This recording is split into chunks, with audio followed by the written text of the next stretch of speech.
Hola, ¿qué tal? ¿Cómo están? Nos encontramos por primera vez en esta sección titulada ¿Cómo hablar con tu abuelita?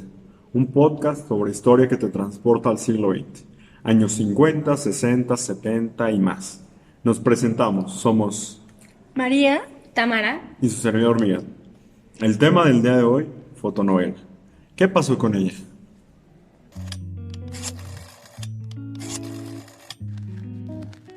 Al momento no me encuentro en casa.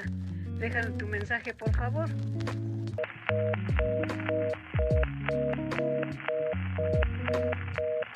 ¿Quién empieza? ¿Qué nos pueden contar de ella? ¿Las conocían o qué onda? yo en realidad no. Recuerdo alguna vez en casa de mi abuelita haber visto unas historietas que parecían más bien como revistas con fotos, pero también me daban como ese sentimiento de cómic muy raro. Yo también tengo recuerdos vagos de mi abuelita hojeando esas clases de revistas en el sillón. La verdad yo pensaba que era cualquier otra cosa, pero ahora sé que eran fotonovelas. Exacto, no puedo creer que pasara tanto tiempo sin saber que tenía esa fuente histórica tan cerca, incluso en mi propia casa. A ver. Entonces, ¿qué son? ¿Qué nos puedes decir al respecto, Mari? Según lo que investigué, fíjense que la fotonovela era parte de un género literario que primero se desarrolla en Europa en los años 30. Ahí se exponían diversas imágenes en ciertas revistas que narraban desde las cosas más románticas y melosas y ridículas. También se iban por la criminalidad, la nota roja y abarcaban hasta temas infantiles. Claramente llegó a Latinoamérica y se hizo un boom a lo largo de varios años. Y en México no se diga si lo que a nosotros nos gusta es el chisme. Bueno, y más si viene ilustrado, ¿no? Caray, eso sí me interesa mucho. Imagínense, encontré que algunos autores, como Fernando Curiel, catalogaban en dos estas fotonovelas, rosas y rojas. Las primeras sí se centran de plano en este melodrama, en ese amor, con ese estilo que o te gusta o te gusta. Y las otras hablaban acerca de ciertas problemáticas sociales, que si las bajas pasiones y que si la persona sufrida, que si el erotismo de los semidesnudos femeninos, o sea, todo eso causó pues claramente censura por parte del Estado y obviamente eso hacía que vendieran aún más. Es bastante impresionante que la fotonovela como medio de comunicación haya estado presente en los hogares mexicanos y también que sea consumida en el ámbito doméstico. Oigan, ¿pero quién consumía todo esto? Pues varía un poco, Mari. Técnicamente cualquier persona con unos cuantos pesos podía acceder a ellos, aunque investigadores como Andrés Ríos mencionaban que en el caso de la novela rosa, en realidad su hipotético lector era femenino y se enfocaban en títulos sencillos como citas, cita de lujo, chicas, fiestas, novelas de amor, linda, lágrimas, capricho, dulce de amor e historias de mujeres, entre muchas otras. Ay, qué títulos tan, bueno, interesantes.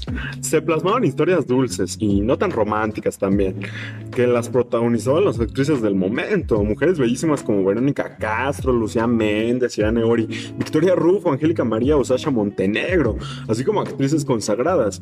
Ahí tenías en alguna edición a Libertad Lamarque, en otra tenías a Marga López, a Rita Macedo e incluso veías a la misma doña en una sola edición por allá de 1971. Todas ellas estaban acompañadas por los galones del momento que Jesús de Veracruz, Héctor Bonilla, Jorge Rivero, Salvador Pineda, César Costa, Fernando Allende o Andrés García, entre muchos otros más. Eso sí, el enfoque claramente era heterosexual y dicotómico, que mostraba ciertos valores y ciertas ideas que llegarían a conclusiones rígidas y había ricos, pobres, buenos, malos, odio, amor, humildad, ambición, etcétera. Del formato, para mí lo interesante es la transmedialidad de formatos. La fotonovela no solo abarcaba la foto y la narración, sino que eran producciones complejas que involucraban cine, teatro, fotografía, es decir, tenían que hacerse con producciones grandes. Algo que se me hizo curioso, ¿saben? Son las condiciones de posibilidad de las fotonovelas. Las medidas, para empezar, podían variar, pero en su mayoría eran del tamaño de una hoja carta, un poquito más grandes que las ediciones de bolsillo. Su papel era barato, eso que ni qué. Aunque tanto portadas como algunas hojas eran policromadas, pero lo demás era en blanco y negro. El contenido era eso, por el papel barato. Exactamente, fue muy sorprendente en nuestra visita a la hemeroteca darnos cuenta que esas revistas eran de baja calidad, ya que sus publicaciones eran bastante continuas y a grandes cantidades. Por lo menos en el caso de Cita del Lujo, era cada miércoles y en su momento cumbre tenía tirajes de hasta 700,000 copias a la semana, no es poca cosa. Además, me gustaría destacar que algunas de las fotonovelas que revisamos estaban con ciertas manchas, como de comida, entre marrones y amarillas. Dan la sensación de que, a pesar del gran labor de conservación de la hemeroteca, aún se mantienen ciertos vestigios que dan cuenta de que fueron leídas por personas comunes, que no pensaban en resguardarlas, solo en consumirlas y ya. Estas manchas de antigüedad nos dan una perspectiva de en qué ámbitos se leían, por ejemplo, las mujeres, aunque es bueno precisar que todo el mundo podía acceder a ellas. La diversidad de precios permitía que pudieran consumir una variedad de públicos. Es que sí, María Teresa Canto y Julia Elizabeth Martínez mencionan que al menos estas revistas costaban entre $1 hasta los 5 pesos y en general otras revistas iban desde los 50 centavos hasta los 6 pesos. Si comparamos, no es un gasto tan fuerte, ya que el salario mínimo por ahí de 1964 a 1975 iba desde los 17 pesos con 79 centavos hasta los 55 pesos diarios aproximadamente. También debemos tener en cuenta que el éxito del consumo que se tuvo de las fotonovelas fue posible gracias al aumento de la población alfabetizada y urbana. O sea, nuevamente Andrés Ríos refiere que entre los años de los 50 hasta los 80, las acciones para alfabetizar a la población por parte de la Secretaría de Educación Pública, pues facilitaron, ¿no? Permitieron la popularidad de aquellas lecturas. De igual forma, comenta que si bien aquellos que habían sido alfabetizados carecían de ciertos hábitos de lectura, lo que optaban con estas publicaciones era justamente ver la imagen. Esa era la razón por la que las fotonovelas tenían ese éxito. También ese éxito se debía a los temas que abordaba. Cierto, creo que fue uno de sus ganchos de interés en las audiencias, pues manejaban una variedad de temáticas que hacían interesantes leerlas y querer comprar más. Es verdad, o sea, entre las narrativas encontramos fotonovelas románticas, de nota roja, eróticas, de humor, de terror, de héroes populares, ¿no? Como ya lo mencionamos. De igual modo, estas celebridades también mencionadas eran el atractivo principal para captar el interés de los lectores. Te llamaba la atención, decías qué bonitos, qué interesantes. Si nos centramos en ciertas representaciones de mujeres, Marie Claire Acosta, por ejemplo, ve por un lado a la novia. Es joven, en muchos casos es de una posición acomodada o en su defecto es una chica humilde que intenta ver o por su futuro o por el amor. También está la amante, una mujer semi-independiente, trabaja en muchos casos, aunque puede que también tenga otros intereses más oscuros relacionados con el poder y el estatus. Y que no se nos olvide la mujer adulta maternal, ese como tercer estereotipo, la madre, la abuela, la que da todo por sus criaturas, a la cual la hemos visto en muchísimas ocasiones en el cine mexicano. Incluso la famosísima Sara García tuvo apariciones en la fotonovela Cita de Lujo, Fiestas o en Chicas. Y bueno, también como último ejemplo está la llamada devoradora de hombres, aquella que es independiente por completo y busca a estos individuos solo por placer, ser rica, es poderosa, se da el lujo de rechazar y mover a los hilos a su antojo. Aunque no por ello se debe creer que eran representaciones totales, iguales o abstracciones de la realidad, sino que había ciertos modelos hegemónicos que predominaban en ellas. Por esto es posible decir que en la fotonovela incursionaron valores sociales e ideológicos. Según Curiel, nuevamente, esa subliteratura, hacia finales de los años 70, por sus elementos lingüísticos, sociológicos, jurídicos, económicos e históricos, pues permitieron que las fotonovelas sirvieran como un espejo artificial para comprender a la sociedad mexicana. ¿Qué mejor que traer un ejemplo a colación? Por eso, aquí tenemos un ejemplar de fotonovela de la revista Cita de Lujo. El capítulo se llama Cárcel de Oro, publicada en el número 77, el 11 de julio de 1975. Aunque me gustaría hacer una precisión. Debemos tener cuidado de no tratar estos temas con nuestros lentes del presente, sino que las dinámicas sociales en las que se insertaron las fotonovelas eran de un México en donde las mujeres estaban entrando en el ámbito laboral y sus derechos civiles como el voto pues eran casi nuevos. La misoginia de la sociedad mexicana era palpable y estas fuentes nos permiten analizar cómo estos discursos estaban abiertamente aceptados.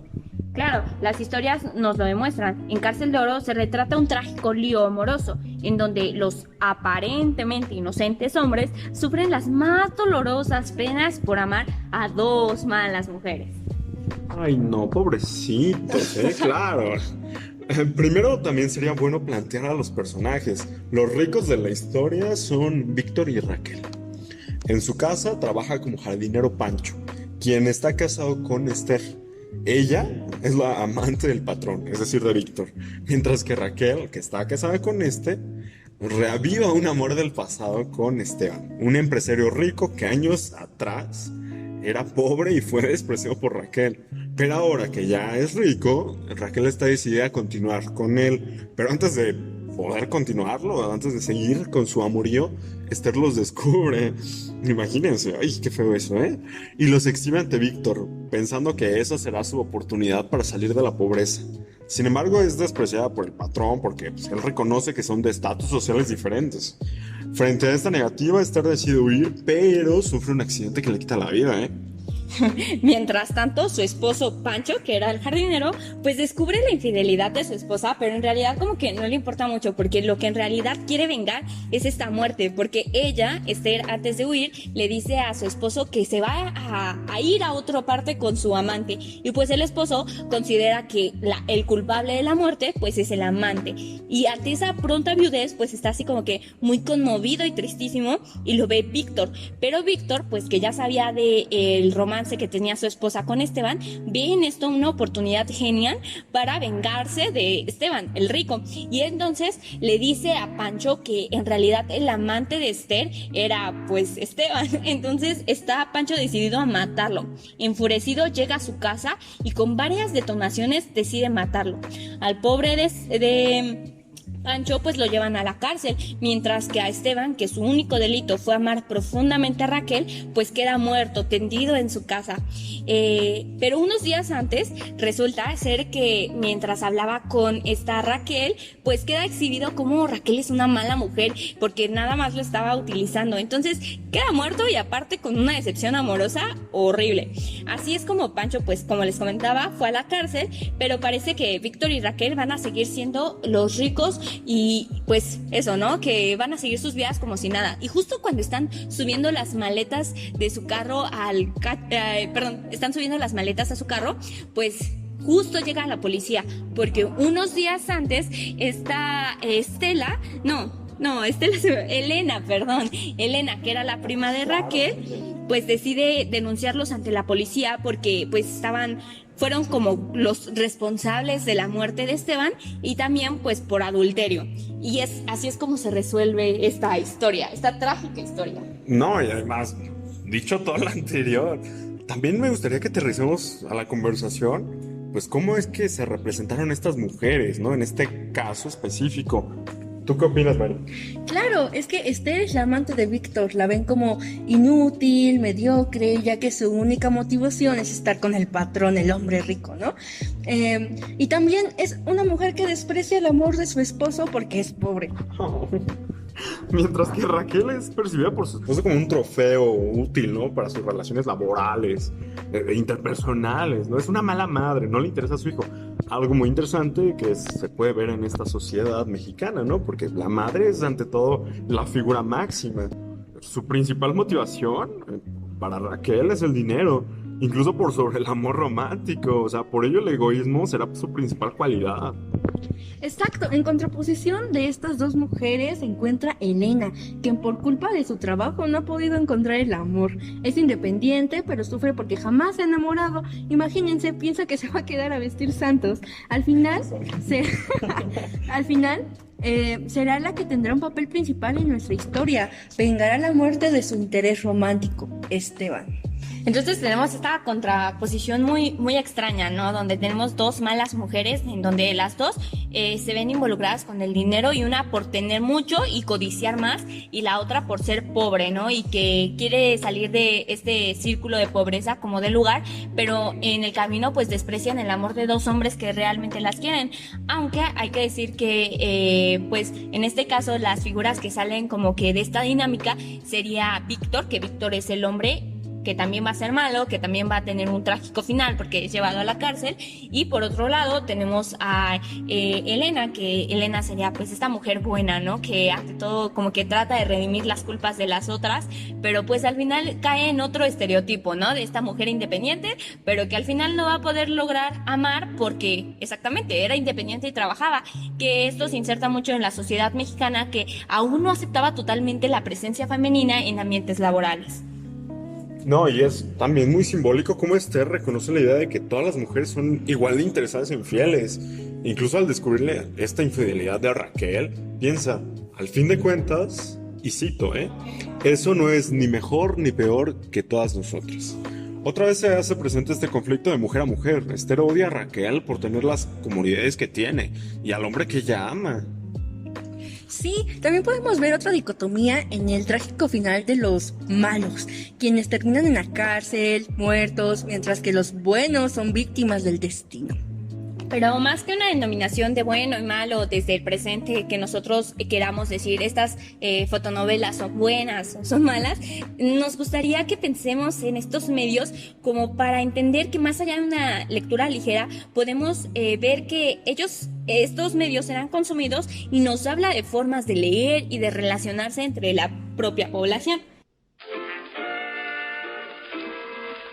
Bueno, y como apunte nos gustaría decir que los medios de comunicación como fuentes para los historiadores o historiadores en proceso como nosotros, en la denominada cultura popular, pues funcionan como transmisores de valores.